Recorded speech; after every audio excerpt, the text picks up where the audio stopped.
The Energized Show, up the Irish. Here we go.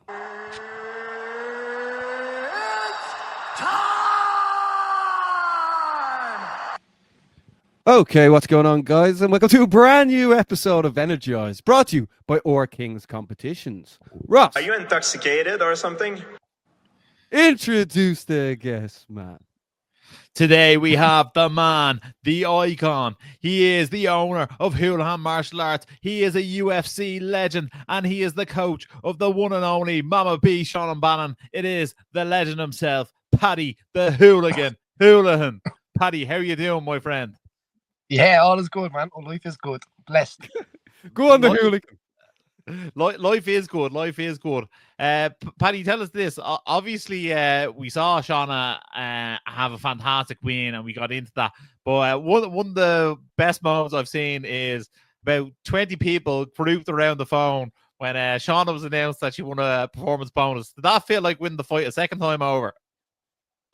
Yeah, I suppose so. It's just it's actually a weird moment. So kind of had a moment like that years ago in Canada myself. So yeah, it's kind of like it's nearly like I kind of felt I knew she was going to get the bonus. I'd seen it, but to kind of watch someone else receive it and like their life change in a way was brilliant. You know what I mean? Because as a coach, you want people when they put it all in, they go all in to get the success, get the glory, get all of the stuff as well. But to get that financial security in a little bit like that as well is it's kind of a weight off as a coach as well to see it. So you see someone get that. So it was it was a special moment to see that. And the food was good right before as well. So it was a good moment all around. Yeah, that's the winner. That's the winner. And tell us this. Was this fight week any different to any other fight week that you have with Shauna? I felt like she seemed the most confident she'd ever been going into this one. Did you feel that in her? We just focused on calm, basically, like being a happy fighter basically this time. And sometimes life gets in the way for all fighters, so you can't help that stuff. So you have a plan, and then it can. They always try to stick to the plan as much as possible. You know what I mean? But the amount of stress and pressure that is in that while you're trying to execute that plan, how long is a piece of string when it comes to that in somebody's life? You know. So this one, I just felt that Shauna was in a good place. She was peaceful. When we got to London, the day just flew by. No stress. Weight was good. So it went really, really well. You know, the universe was on our side this time. It went very well. Absolutely. And you know, you could feel that in her. You could see her at weigh-ins, and then she had the chat with the TNT or BT Sports guys, whatever you want to call them. And she just seemed very, very happy all week. And then, you know, she really felt like she lived in the moment this time. I remember the last time she got her hand raised, there was that like delayed reaction to be like, oh shit, was that me? Well, this time she seemed to really, really embrace it. Yeah, so that it's a big thing. I don't think people realize it until all of a sudden, like, you're looking down and it's UFC on your gloves, and it's like you're in the telly now. You know what I mean? In a way, so like you say, it's a bit of a weird experience. So I think she really found our kind of like her energy level, or her kind of like let it go. You know what I mean? There's control the controllables and let go of the stuff you can't control. And making a lot of decisions basically before we had got to that week as well of simple things, who's doing what, you know, in that way. So you can just know what's going on. You're not thinking about anything. You're just living through the week and doing some hot yoga and so just kind of getting through it that way. So I think that was important this week, the week of the fight, and we got it down. So. Yeah, absolutely. And like, as Barry touched on when we spoke to Shauna, he infamously called her, you know, the captain of the Irish women's MMA team. But obviously, you know, all the girls have been over to Holohan Martial Arts numerous times to help Shauna prepare for that fight. How good is it for Shauna to have, number one, high-level female sparring partners to train with, but number two, to have such camaraderie amongst women's MMA in Ireland, all sort of band together for success? Yeah, I think the word you used there is camaraderie, and whether it's male or female, I think it's that's so important in this game. It's not a team sport, but it is nice to have a group of people around that you know that kind of understand your energy levels on certain days, and like, of course it's competitive, but there has to be that, like I say, people say, can I do the advanced sparring? To me, advanced sparring is being able to spar advanced, you know what I mean? Like, sometimes you might have to carry somebody through a round, sometimes someone have to carry you through a round, you know, but the difference between that and a fight is that when that blood is in the water, that you go for the kill.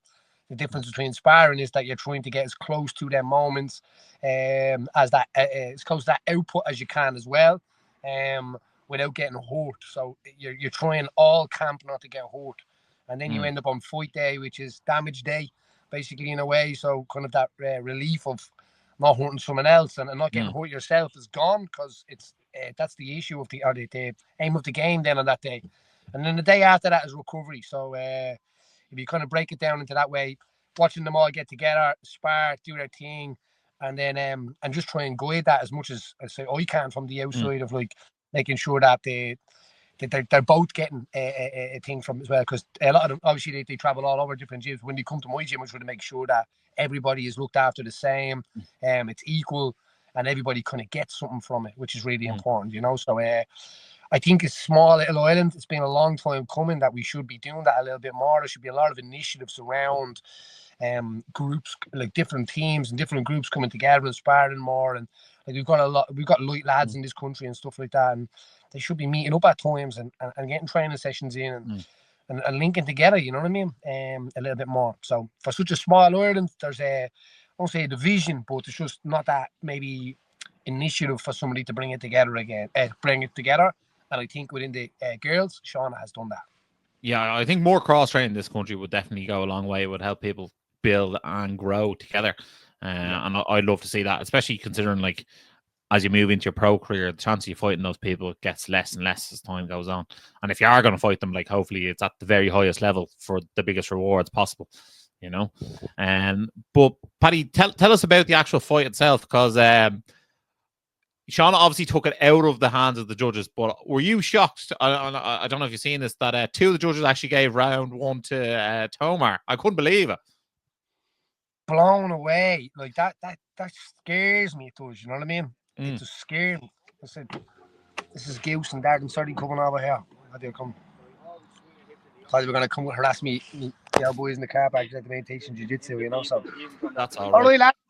On the Energized there, get me now away.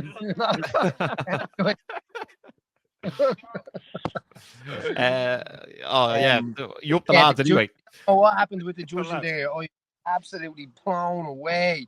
To be honest, I was like, even Shauna said to me, did I win that round? Shauna always wants to know whether she won that round, and sometimes I think it's like sometimes it matters, but then the idea is like, no, let's just keep doing what we're doing, you know. So I'd even said to her, it came out just like, I think you won 2 rounds with that round. That's like, that's like to the face is like, it's an incredible shot to land. Surely that was like one of the most significant strikes in the round as well. Especially when you look at damage, like, you know what I mean, like the main criteria, and like that absolutely snapped her head back. I was like, Jesus, she was lucky to be standing after that.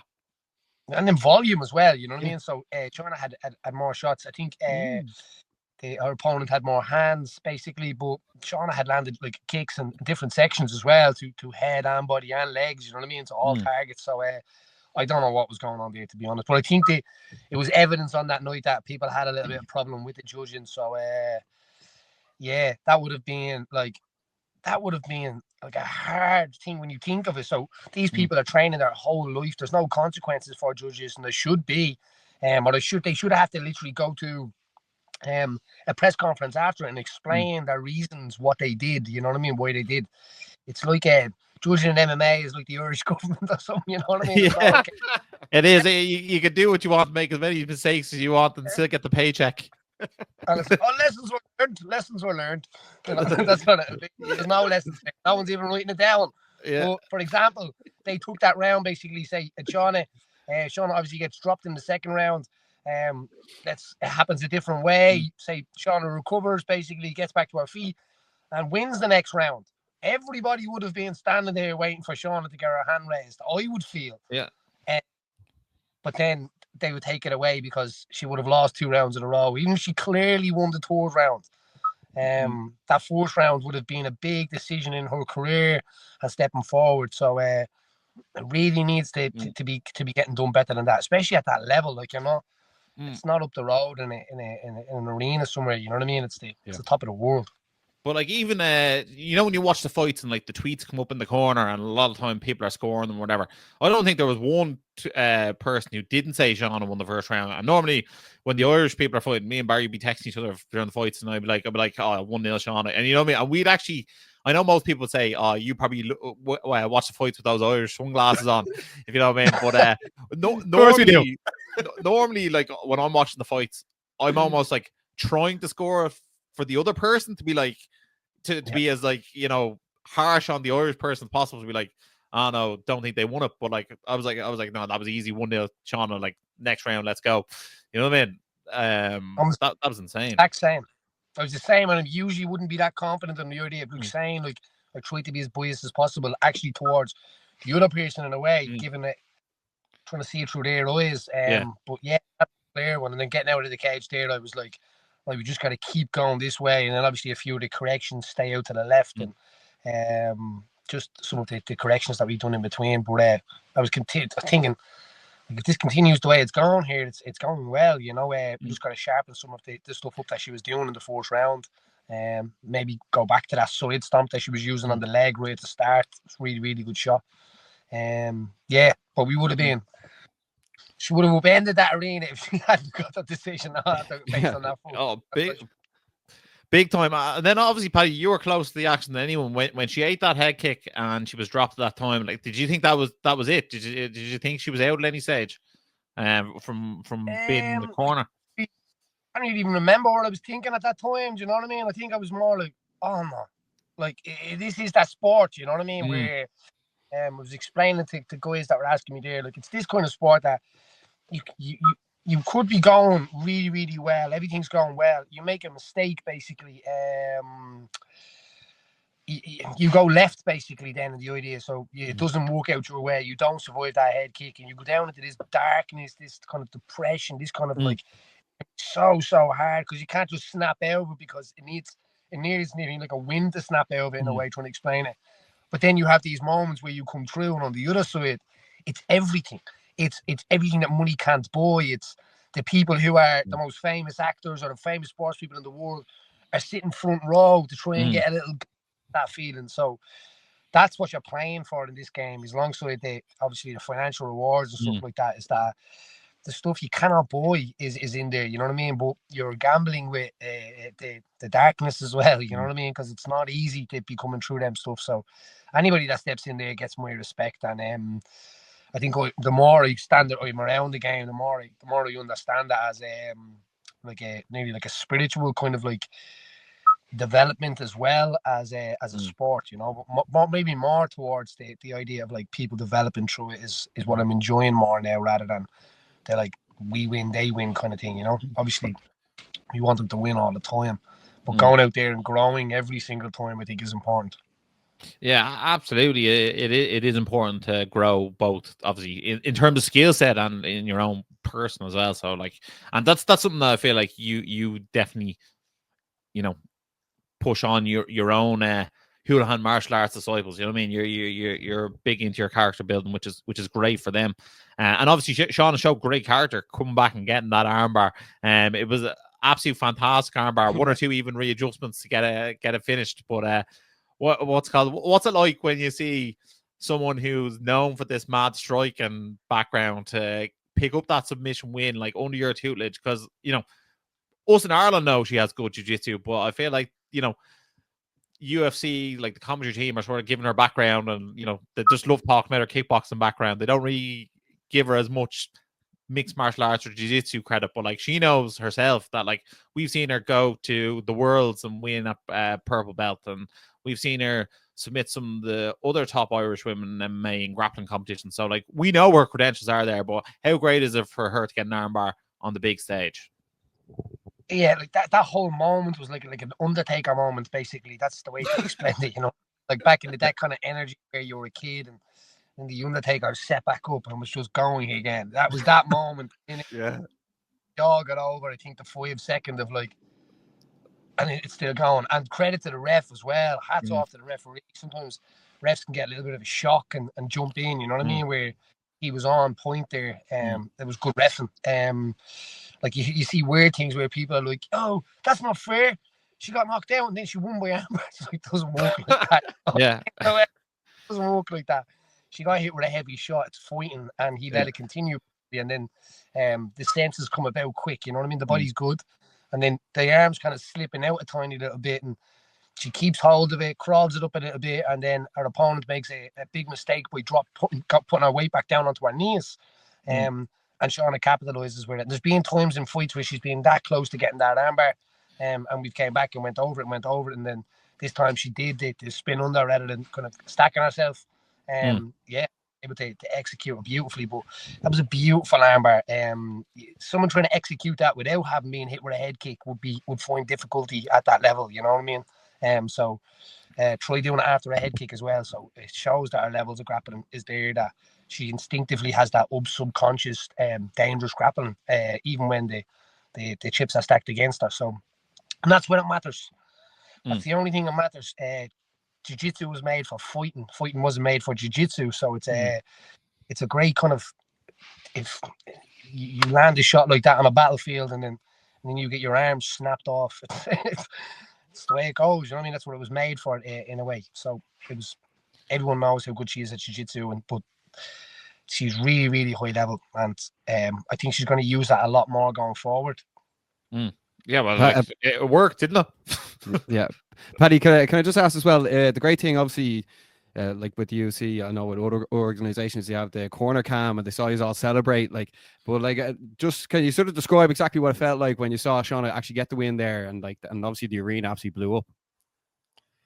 Yeah, gas, absolutely gas. There's actually a really good corner cam in the corner. Everyone's doing their own thing. I think the corner basically.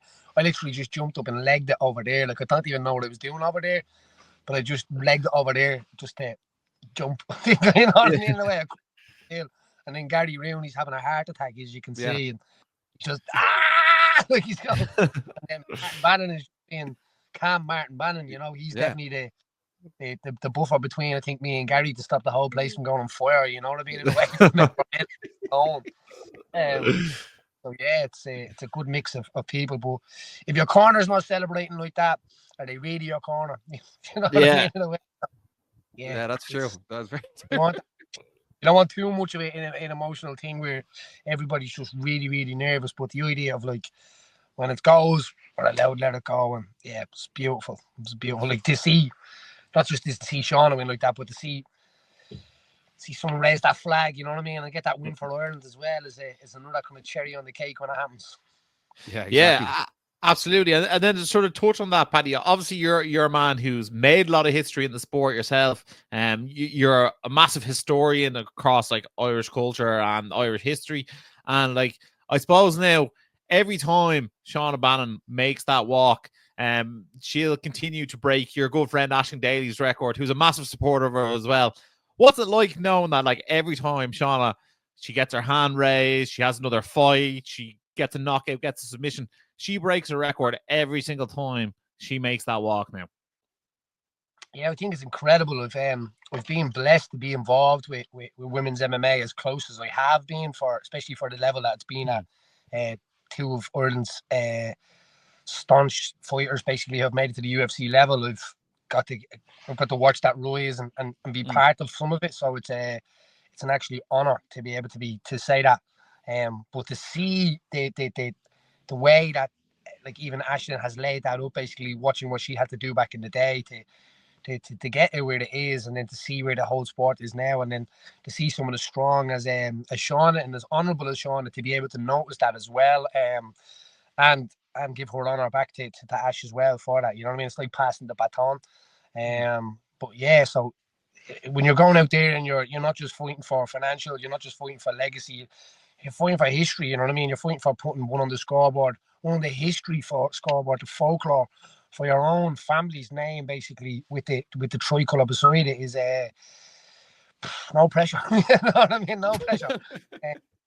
You know, but it's just one of them things that, yeah, like what's bigger than that? You know, we go through this life and we think about like where our body's going and how our body looks and stuff like that and all, but that other stuff is beyond time, you know, like you don't have any pockets in your grave, as the saying goes. So but you can bring that stuff with you, you know what I mean? They're accolades, and even if people don't like you, they can't deny that stuff, you know. So it's one of them things. So yeah, it's massive. History is a massive thing, and being able to put your name beside it every single time you walk out there now is incredible.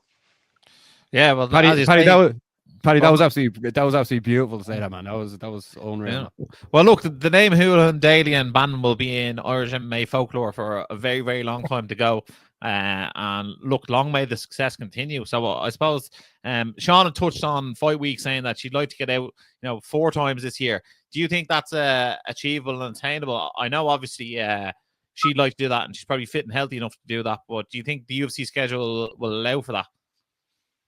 I don't know. See, Shauna wants to fight every single weekend, basically. And it actually suits her to go like that because the momentum is brilliant. You know what I mean? She just the season opens up, I suppose, in kickboxing and stuff. And I've said to her from the start, MMA is a heartbreaker. It's like so heartbreaking. You're getting a fight and then it's off and then it's on, and it moves a lot slower, basically. I think especially for pros in the country outside the UFC level, because we nearly always have to be going to somewhere else. Basically, there's no real kind of massive Dublin show that, say, even fighters from Dublin are able to be building themselves on, like back in the day that was. So you're either going to a show as like the beast or being brought in, you know what I mean? So it is a road for Irish fighters in that way. But then UFC level, your opponents are there, and it's so spread around the globe as well that can happen any minute for you if you're ready, you know. I think 4 times would be a stretch, but I'm not going to deny that, you know. So maybe I would love to see her getting out two, maybe 3 by the end of the year, and if there was possible, the opportunities to come up 4. But I just want to see her develop a little bit more and take her time as well. So yeah, she has time. She's loads of time. Yeah, she definitely does. She definitely does. I suppose that's the other thing, you know what I mean? And like, me and Barry are probably more guilty of it than anyone, you know what I mean? Anytime an Irish person gets their hand raised in the UFC, we're rushing to a title shot, you know what I mean? But no, I think it'd be great. I think if she did have 3 or 4 more wins this year, I think then you sort of start looking at the top 15 and having a look at those gals there. It's hard not to when you win 3 or 4 on the trot. That's just the territory you end up in. Yeah, and also Shauna's a star power as well. The UFC can see that as well. She's 2 on the trot now, so even 2 or 3 more on the trot, you know. So with 4 or 5 on the trot, and the divisions are small enough, and as I said, opportunities come around, but it's just about the preparation to take them opportunities when they come as well is important, you know. And like it's fighting. Combat sports is a mad sport, you know. It's just I was watching the end of George Foreman last night, and even after 20 years, when he comes back and wins a heavyweight title, and he's not doing too well in that fight either. And it's just a mad sport. You just got to stay in it. You got to stay in the water. And at times can come, you can see that has happened for many people on the road. Sometimes the stars align and the timing matches, and that's it, you know. So I think you just got to stay in the water for the goods and the bads, and then trust in fate and just go for it. Yeah, absolutely, and that's exactly what it's all about. There was 1 or 2 people in the gym, Paddy, that I did want to ask you about. Obviously, Georgie Grozev took his first professional loss there recently up in Euro Fighting Championships. Do you think we'll see Georgie again soon? Because he's an absolute phenomenal athlete. Yeah, he's an incredible athlete, and he has an ability to go so far as well. Yusuf Okasin and Jordan White and really well there. Basically, had a good knockout there in OUR as well. So try not to be working with 20 people at the same time. You know, like I'd love to be able to give that little bit of that spirit and that time to people as they're coming up, and then it takes a hell of a lot of dedication to make it. You know what I mean? To fight is one thing. And the idea, I think, to be like, I'm going to do this now, and you're walking away for 6-7 years at a time. I like to grow over that time with athletes and students and realise what makes them tick and what we have in common, and work with people that you like, that are good people. So I'm blessed here doing that and being able to tip away. And George in his last fight, tough fight as well, going out there. Same idea, going into somebody's backyard. You have to take them fights as the way it's going as well, you know. And he has always done that his whole career. It's never been as if, I think maybe once has came to Dublin to fight him. But yeah, I don't know, dislocated his thumb in the first round of that fight. He stuck his thumb back in basically, but then he had to get taken out back in again. So he's been nursing on that, and he's back sparring there the other night. So again, another lad that's young, and is still learning the ropes, basically learning the mental aspect of it as well. So yeah, but he has the ability to do some incredible things. He sparred guys where they've been like that are really high level and being like, what the fuck? You know what I mean? So when it's on, it's on. But as I said, that happy fighter is important as well. So you just got to make sure that they're not stressed and that. So just he's got to get a few things out of the way, obviously with the recovery of his thumb, and get back on, and that's it. You know. Then I think maybe Yusuf Okasine we're looking to match him now soon. We match basically, and he's another incredible talent. You know, he's really, really good, but he's also a grafter. Yeah, he is. He's over in Thailand doing a bit over there as well. Yeah, he does a bit. Basically, the guys bounce around. I encourage the guys to bounce around to all different places, basically. But mostly don't understand that there's no magic spell or dust. No. You know what I mean? It's hard work, and there's no techniques out there. I don't think that are hidden now. That it's like you have to think about what's the best, what's the highest percentage stuff, and what can you do, what fits your body type, what can you do when it matters as well, which is the most important thing. So when people go away now, they come back and they're like, but them guys are doing the stuff we're doing, and it's kind of confusing. No. What did you expect? When we remember feeling self, you know what I mean, going away and then coming back and being like, oh, it actually isn't like there isn't no magic portal or. No, I think most people just go for the weather now. The weather wouldn't be for me now. In Thailand, I couldn't think about it worse. This weather out here perfect for good Holohan growing weather. This is, you know. Yeah, that's it. No, unbelievable stuff. Baz, anything left for Paddy? Yeah, no, Paddy. Like after that win, like just like the way, like obviously the people that follow the show are huge Irish MMA fans, but like the way everything just blew up, everyone was so happy for Sean. It was an amazing weekend for Irish mixed martial arts, especially with Ken Lochran getting the win as well. But Paddy, like before we let you go, is there anything that the people tuning in now should make sure to follow you on to see what you have coming up next? We done one of them. Where are they now? UFC. Like kind of like the embedded things. I was actually really, really fun to do it, you know. So that's coming out, I think, year, maybe before the end of the year. Maybe I'm doing an exclusive on it, or maybe not. I don't know. But yeah, you did one of them things just gone, and then we just encourage people to get out and get training. You only live one life, so get out and live it, and it goes fast as well. So if you're a fighter as well, get your consistency together, and just keep turning up no matter what's happening, and stay in the water, the good and the bad, and then the good comes down. So sometimes the good or the bad comes first before the good. So you get the good when the bad's coming, just brace your bridge. It'll be all good. There we have it, guys. Everyone's favorite hooligan, Paddy the Holohan. Paddy, thank you very much for your time, and we'll let you get on with the rest of your day. But the Energized Show, up the Irish. So Ross, that was the hooligan. It was great to have him on the show, wasn't it? What a man! Like, just I don't know. He makes you feel proud to be Irish every time you speak. That man, he's doing great. Like, absolutely, his relationship with Shauna seems like so special, and like even the whole team of Holohan Martial Arts, Chelsea, and the entire squad there seem like really, really close knit. They seem like very much like a family, Clan Holohan, as one might call it. But great. Not captain. If you are new to the show, make sure to like and subscribe. We are here every week, and also make sure to check out the Energized Show Instagram page, because that's where all the weekly MMA and combat sports action goes down. Isn't it, Ross? Your favorite page, man? Absolutely, the best page in Irish MMA, without a shadow of a doubt, not even close. Basmo, we're going from one UFC athlete to another. Reese McKee, Skeletor. Check out the interview we did with him there if you are interested on the YouTube channel.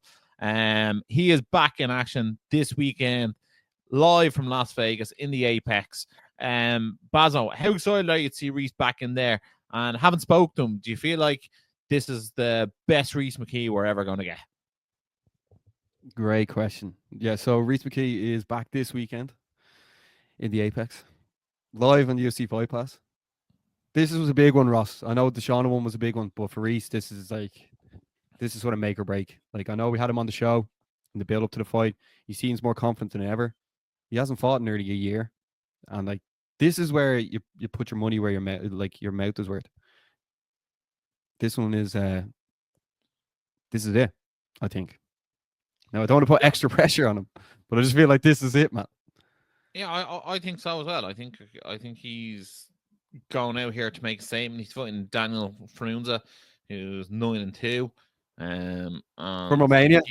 He's coming off a win on the Contender Series, ground and pound, second round finish. So, look, I think he's obviously a decent opponent, but I'm going to back our boy Reece. I think Reece is going to be able to get the TKO finish on him. And who knows? He has Pat McAllister over there with him.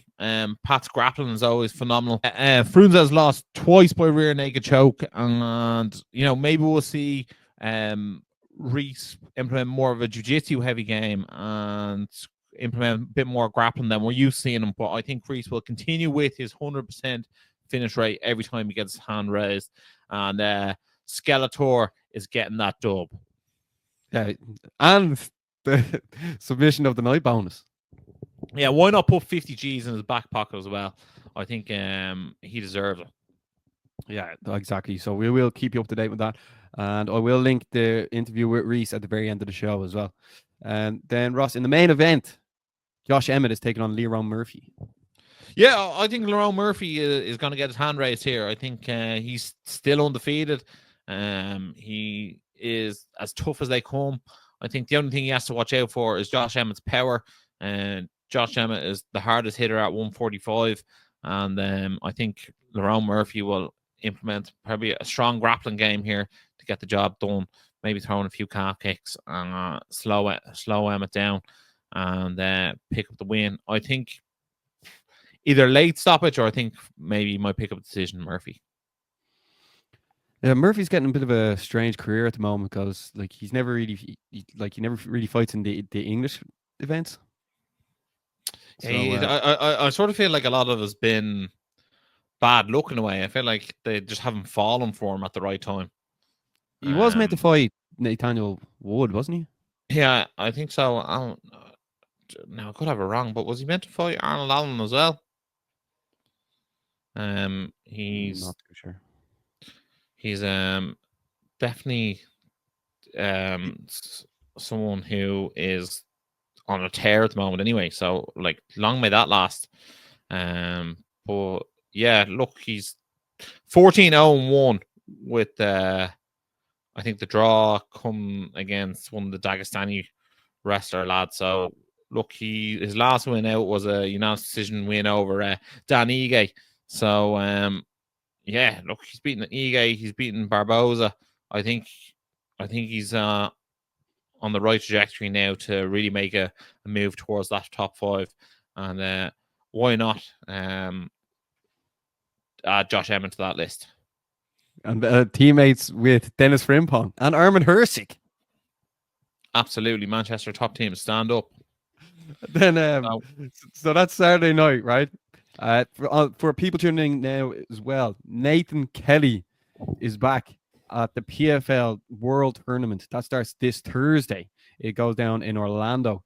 He is part of the featherweight tournament. Ross, Nathan Kelly is back. Last time out, he lost in the Team Ireland versus Dagestan night in, I think it was January, wasn't it? Yeah, I think it was definitely early in the year. It was either late Jan, early Feb. Yeah, he lost via second round rear naked choke, which snapped, I think, what was it, 11 fight win streak? He nearly finished your man in the first round as well. Yeah, he did. So he landed a big shot and sent your man reeling. But Ahmed Magomedov She's like, I can just say Magomedov, and like that could be anyone. Came back and got the win. So look, tough fight for Nathan Kelly, but look, he's on to bigger and better things now. He's now fighting Tae Kyun Kim, whose nickname is Aries. And this man here is actually 10-1 going into this fight. So he was 4-1 on Brave. So he's obviously going to be a very decent standard. But look, as we always do, I will back Nathan Kelly to get the win. I think he could get a TKO here nice and early. He seems to land early quite often. Yeah. And make sure to check out Nate's new podcast, The Gift of the Jab podcast. He had Kieran Clark on the very first episode. Yeah. And shout out to Kieran Clark, who has to withdraw from the tournament through injury. Yeah. Then, so that goes down Thursday night. Also on Saturday, there's Cage Legacy returns with its Future Stars show. So make sure to give Cage Legacy a follow because Decky is promoting the event, and there is going to be some future stars on the card as well, Ross.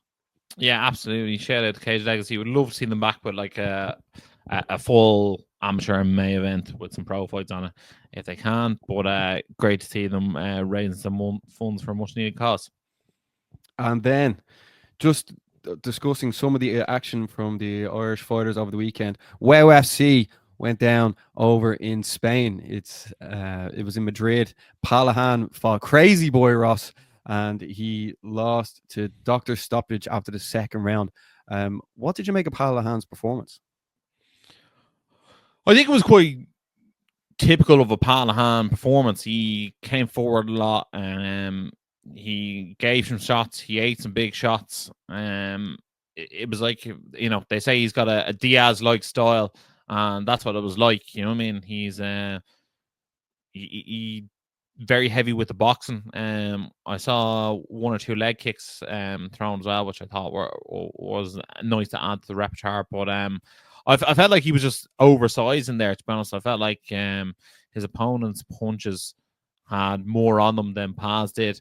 I felt like they did more damage. I felt like he probably went up too much weight too quick. So I think it was, in hindsight, it's always nice to say it, but like he probably shouldn't be fighting above 70 kilos ever, because that guy was probably more of a welterweight, and Paz fought a featherweight before. So I think he was outsized and outgunned in the fight. I don't necessarily think it was a skill issue, but I think I'm not too sure if Pa has a manager or he manages himself, but I think like his next fight is really, really important that he gets himself matched up correctly. Yeah, I think that he gave a good account of himself. He was ready to go for that third round as well. I actually think he got a lot of fans from that event. Even the commentators, like I've never heard the commentators really be like, "Oh my god," during the fight.